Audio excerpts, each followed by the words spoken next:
नमस्कार, बहुत स्वागत है आप सभी का। आप देखना शुरू कर चुके हैं कच्चा चिट्ठा। मैं हूं आपके साथ मोनिका ठाकुर और कच्चा चिट्ठा में आज सबसे पहले बात करेंगे प्रधानमंत्री नरेंद्र मोदी के यूक्रेन दौरे की। युद्ध के अंत का मोदी प्लान, ऐसा हम क्यों कह रहे हैं? प्रधानमंत्री नरेंद्र मोदी कीव में सिर्फ 7 घंटे रहे, लेकिन एक्शन पैक्ड उनके इस विजिट की चर्चा पूरी दुनिया में हो रही है। इस 7 घंटे की यात्रा ने भारत यूक्रेन रिश्ते का नया चैप्टर ओपन कर दिया है। युद्ध में फंसे देश से प्रधानमंत्री नरेंद्र मोदी ने दुनिया को जो मैसेज दिया है उसे आपको भी जरूर सुनना चाहिए, क्योंकि एक बात तो तय हो गई है कि भारत किसी के दबाव में दोस्ती नहीं करता।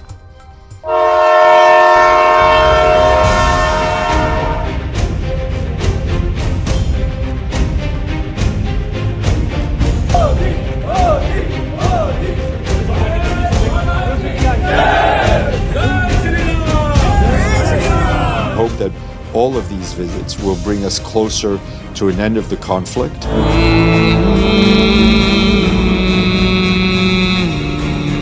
मेरा मन भरा था, दिल को गहरी चोट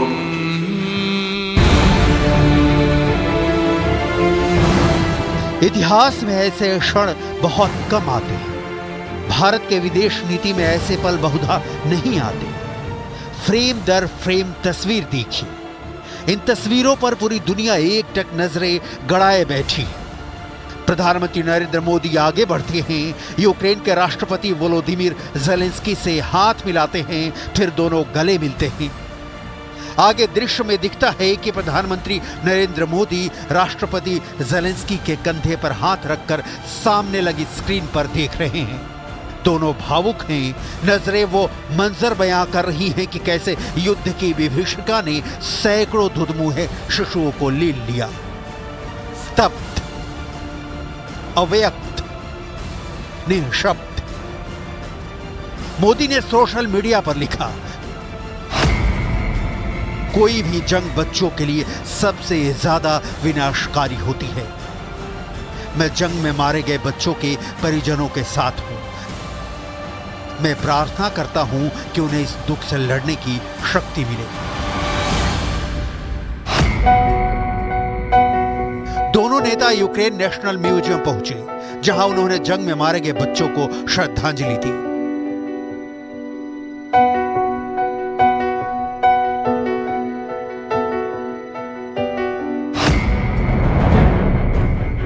भारत यूक्रेन रिश्ते का नया अध्याय।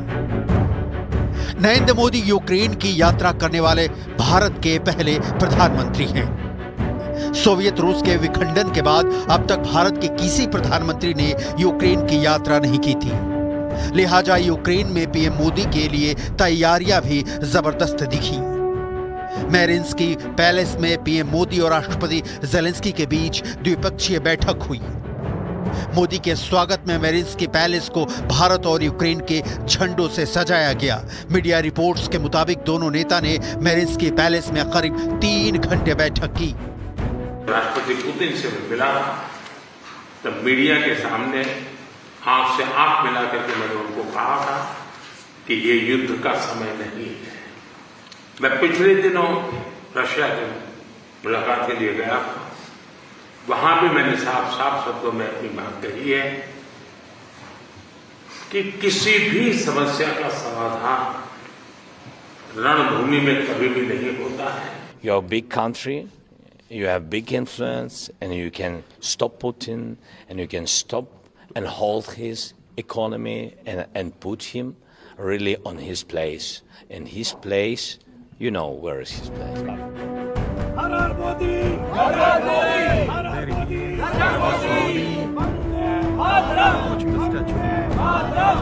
प्रधानमंत्री नरेंद्र मोदी ने कीव के एवी फोमिन बोटैनिकल गार्डन में महात्मा गांधी की प्रतिमा पर पुष्पांजलि अर्पित की।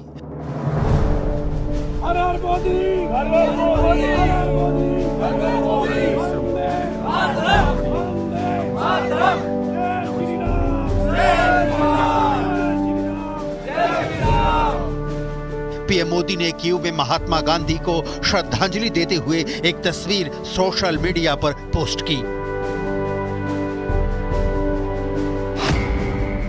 उन्होंने लिखा, बापू की प्रतिमा पूरी दुनिया में मौजूद है। यह लाखों लोगों को उम्मीद देती है। बापू ने इंसानियत का जो रास्ता दिखाया, उस पर हम सबको चलना चाहिए। पीएम मोदी कीव पहुंचने के बाद हयात रीजेंसी होटल पहुंचे। यहां मौजूद भारतीय प्रवासियों से मुलाकात की।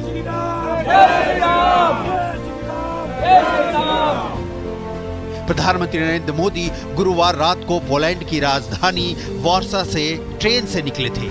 10 घंटे की स्पेशल रेल फोर्स 1 ट्रेन की लंबी यात्रा के बाद कीव पहुंचे। भारत यूक्रेन रिश्ते का नया अध्याय। जो लोग पीएम मोदी के यूक्रेन यात्रा को लेकर कह रहे हैं कि युद्ध छिड़ने के बाद तो दुनिया के कई नेता यूक्रेन पहुंचे हैं, इसमें खास क्या है, तो उन लोगों को इस तथ्य से अवगत जरूर होना चाहिए कि अब तक पश्चिमी देशों के और नेटो के सदस्य देशों के नेताओं ने ही कीव का दौरा किया है। पीएम मोदी इन सबसे अलग कीव पहुंचने वाले पहले नेता हैं। महात्मा गांधी की जय, महात्मा गांधी की जय। अच्छा लगा और फख्र की बात है कि इंडियन प्राइम मिनिस्टर यूक्रेन की राजधानी कीव में आए और हम उनसे इतने क्लोजली, इतने नज़दीक से उनसे मिले। और हमारे यहाँ डायस्पोरा के लिए, जो इंडियन डायस्पोरा के लिए एक बहुत बड़ी चीज़ है कि प्रधानमंत्री यहाँ पर मौजूद हों।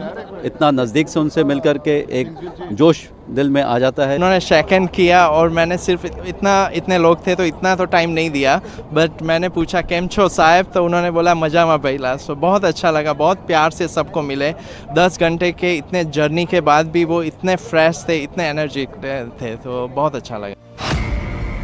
आपको दिखाएंगे कि प्रधानमंत्री नरेंद्र मोदी ने कीव यात्रा से दुनिया को क्या संदेश दिया है। उसके पहले ज़ेलेंस्की और पीएम मोदी की मुलाकातों का वो सिलसिला देख लीजिए जिसे लेकर तमाम तरह की अटकलें लगाई जा रही हैं कि पीएम मोदी रूस और यूक्रेन के बीच शांति दूत की भूमिका निभा सकते हैं। पीएम मोदी और ज़ेलेंस्की के बीच ये चौथी मुलाकात है। पहली बार दोनों नेता नवंबर 2021 में स्कॉटलैंड के ग्लासगो शहर में आयोजित COP26 जलवायु सम्मेलन में मिले थे। इसके बाद दोनों मई 2023 में जापान के हिरोशिमा में G7 शिखर सम्मेलन में मिले। आखिरी बार दोनों की मुलाकात 14 जून 2024 को इटली में आयोजित G7 शिखर सम्मेलन में हुई थी।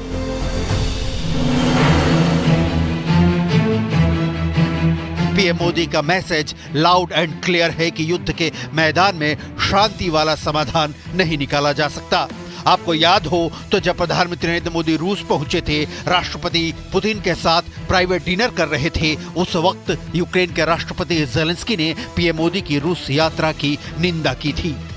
लेकिन युद्ध में फंसे देश से उम्मीद भी क्या की जा सकती है। लिहाजा पीएम मोदी ने इसे अनदेखा कर दिया और ज़ेलेंस्की के यूक्रेन आने के न्योते को स्वीकार कर युद्ध से तीतर बितर देश पहुंच गए, दुनिया को शांति का संदेश देने। भारत यूक्रेन रिश्ते का नया अध्याय। पूरा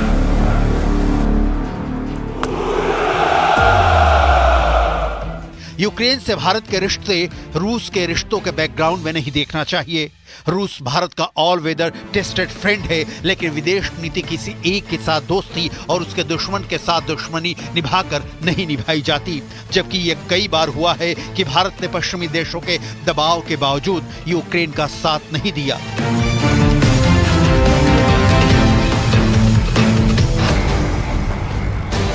कुछ उदाहरण देखिए।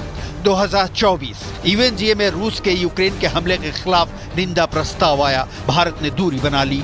2023 नई दिल्ली में हुए G20 सम्मेलन में पश्चिमी देशों के दबाव के बावजूद यूक्रेन को नहीं बुलाया। 2022 यूनाइटेड नेशन सिक्योरिटी काउंसिल में यूक्रेनी इलाकों पर रूस के कब्जे के खिलाफ प्रस्ताव आया, भारत ने दूरी बना ली। 2022 युद्ध शुरू होने के बाद पश्चिमी देशों ने रूस के तेल पर प्रतिबंध लगाया, लेकिन भारत नहीं माना, रूस से तेल आयात करता रहा। भारत फॉरेन पॉलिसी अपने राष्ट्रीय हितों के आधार पर तय करता है, किसी के दबाव में नहीं। ये पीएम मोदी हैं जो पहले रूस पहुंचते हैं, पुतिन के साथ प्राइवेट डिनर करते हैं, फिर रूस के बड़े दुश्मनों में से एक पोलैंड पहुंचते हैं, वहां भव्य स्वागत होता है और फिर रूस के साथ युद्ध लड़ रहे यूक्रेन पहुंच जाते हैं। रूस भारत के लिए जरूरी है, लेकिन यूक्रेन से भी भारत किनारा नहीं कर सकता। आंकड़े देखिए, वित्तीय वर्ष 2021-22 में भारत यूक्रेन के बीच करीब 60 अरब डॉलर का व्यापार हुआ, जिसे 2030 तक 100 बिलियन डॉलर पहुंचाने का लक्ष्य है। जुलाई में पीएम मोदी जब रूस के दौरे पर थे, तब यूक्रेन समेत कुछ पश्चिमी देशों ने इसे तिरछी निगाह से देखा था। अब पीएम मोदी जब यूक्रेन पहुंचे तो इसकी भी चर्चा हो रही है। यह दौरा ऐसे वक्त में हुआ है जब यूक्रेन ने रूस के अंदर कुछ इलाकों को अपने नियंत्रण में ले लिया है। माना जा रहा है कि रूस भी जल्द यूक्रेन पर बड़ी कार्रवाई कर सकता है। भारत यूक्रेन रिश्ते का नया अध्याय।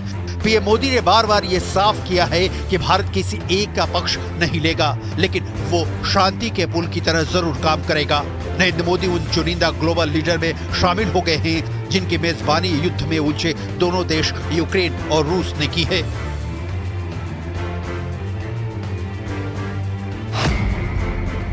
चीनी अखबार ग्लोबल टाइम्स ने लिखा है, रूस और यूक्रेन दोनों के बीच समझौता करके प्रधानमंत्री नरेंद्र मोदी विरोधी पक्षों के बीच की खाई को पाटने में भारत के लचीलेपन को दिखाने के लिए योग डिप्लोमेसी का इस्तेमाल करना चाहते होंगे।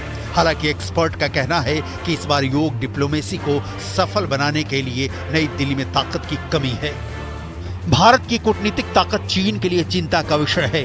राष्ट्रपति शी जिनपिंग भी मॉस्को घुमाए हैं और शांति के तथाकथित प्रयास भी कर चुके हैं, लेकिन नतीजा नील बट्टा सन्नाटा रहा, क्योंकि यूक्रेन ने चीन को भाव ही नहीं दिया। अब पीएम मोदी के दौरे के बाद संयुक्त राष्ट्र संघ के महासचिव एंटोनियो गुटेरेस कह रहे हैं कि मोदी की यात्रा से शांति का रास्ता तय करने में आसानी होगी, तो चीन को पच नहीं रहा। एंटोनी गुटेरेस के प्रवक्ता स्टीफन दुजारिक ने उम्मीद जताई कि पीएम मोदी का यूक्रेन दौरा शांति लाने में मददगार साबित होगा। हमने बीते कुछ समय में कई बड़े देशों के नेताओं को कीव की यात्रा करते देखा है। हमें उम्मीद है कि ये यात्राएं असर दिखाएंगी। चीन का जलना स्वाभाविक है, लिहाजा फोकस भारत यूक्रेन के बीच रिश्तों पर करते हैं। भारत और यूक्रेन के बीच 4 समझौतों पर दस्तखत हुए हैं। पहला समझौता मानवीय मदद को लेकर किया गया है, दूसरे में एग्रीकल्चर और फूड शामिल हैं। तीसरा समझौता कल्चरल कोऑपरेशन को लेकर हुआ है। चौथा समझौता मेडिसिन एंड ड्रग को लेकर साइन किया गया है। प्रधानमंत्री नरेंद्र मोदी की यूक्रेन यात्रा पर दुनिया के मीडिया ने इस बात पर जोर दिया है कि भारत अमेरिका और रूस के साथ अपने संबंधों को संतुलित करने की कोशिश कर रहा है। अगर ऐसा है तो गलत क्या है? रूस यूक्रेन युद्ध को लेकर भारत का रुख क्लियर रहा है। भारत किसी भी पक्ष का समर्थन नहीं करता है। दूसरी ओर भारत शुरू से ही शांति की अपील करता रहा है। रूस और यूक्रेन के बीच चल रहे युद्ध में भारत ने अब तक बेहद ही संतुलित रवैया अपनाए रखा है। पीएम मोदी और विदेश मंत्री एस जयशंकर ने रूस यूक्रेन युद्ध को लेकर साफ कर दिया है कि भारत इसे नेटो समर्थित पश्चिम के चश्मे या रूस के विस्तारवादी नजरिए से नहीं देखेगा। भारत ने युद्ध की निंदा की है, लेकिन आक्रमण के लिए रूस की निंदा करने से परहेज किया है। भारत यूक्रेन रिश्ते का नया अध्याय। फरवरी 2022 में रूस के यूक्रेन पर आक्रमण के बाद से भारत ने बातचीत के जरिए मुद्दों को सुलझाने की अपील की है। In the joint statement, I want to emphasize that the Prime Minister and the President reiterated the readiness to further cooperation in upholding principles of international law, including the UN Charter, such as respect for territorial integrity and sovereignty of states. As I said, they spoke about the summit on peace in Ukraine. प्रधानमंत्री नरेंद्र मोदी की सिर्फ 7 घंटे की Ukraine यात्रा से रूस Ukraine युद्ध में क्या ट्विस्ट या टर्न आएगा, फिलहाल बता पाना मुश्किल है। लेकिन इससे इतना तो क्लियर हो गया है कि भारत दोस्त अपनी जरूरतों के मुताबिक चुनता है, किसी के दबाव में नहीं।